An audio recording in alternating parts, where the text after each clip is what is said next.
They told me that wasn't gonna get far. So I told them, What's up, amigos? It's Chris Lewitt back with another Prodigy Maker Minute. As you may know, I'm the former #1 for Cornell University, pro circuit player, elite junior development coach, and author and educator, author of The Secrets of Spanish Tennis and the Tennis Technique Bible.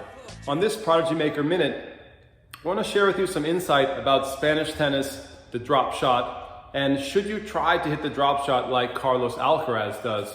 Now, Alcaraz has exploded on the professional tennis scene and demonstrated the power and the effectiveness of the drop shot. I think his drop shot is amazing. The way he uses it off the backhand side, and particularly off of the forehand side, is tremendous. And I think he's proven how effective the drop shot can be. And now I have many of my students, some of them elite national players, all the way down to regular, sectional players, serious adult players, and they're all kind of asking me, should I try to develop the drop shot like Alcaraz? Because he's basically featured this amazing shot on the world stage, and everyone is curious.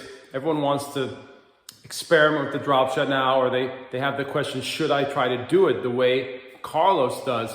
And I think that's a mixed bag. That can cut both ways. The drop shot is an amazing shot. It's deadly. It can be very, very effective, but it also can be difficult for some people to execute.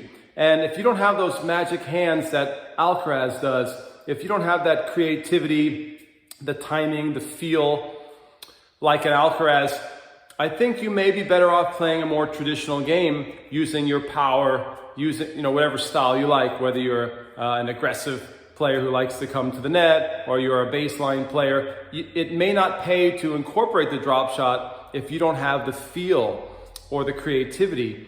On the other hand, if you are a bit of a magician and you have good feel and you think that you can create the way Alcaraz does, can carve the ball and see the court with the same patterns, then by all means practice your drop shot and try to execute it the way that Alcaraz does. But just remember, and this comes from Spain, one of my biggest mentors in Spain, Luis Bruguera, always told me that it's better to keep the game simple.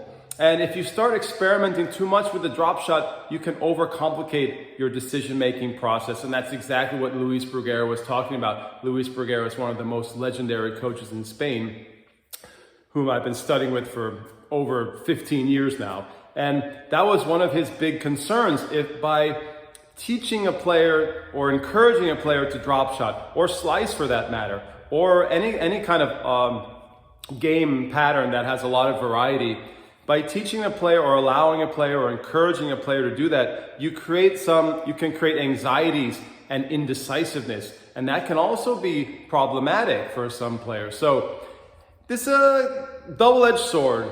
If you feel that you can pull it off, if you have good touch, good creativity, if you're a bit of a magician, by all means learn from Alcaraz and mimic him and watch how he creates points with using the drop shot. It's amazing, tremendous. But on the other hand, if you think you might be plagued with indecisiveness or anxiety, if you have too many options on the court and you think that may be overwhelming for you in your decision-making process, maybe best for you to keep the game simple. Don't drop shot too much. Play a big power game. Play your attack game if you like to go forward all court to the net, or play your baseline retriever game, and that's fine too. But for some of you out there, I think there's a danger in trying to copy Alcaraz in the drop shot, and you can take some of the advice from the great Luis Bruguera. Keep things simple, don't overcomplicate the game, and don't overcomplicate your decision making. If you like this Prodigy Maker Minute, please check out my big show, The Prodigy Maker Show. It's my podcast and YouTube show. We video the show. And I'd love to see you guys in the audience, and I'll see you guys on the next program.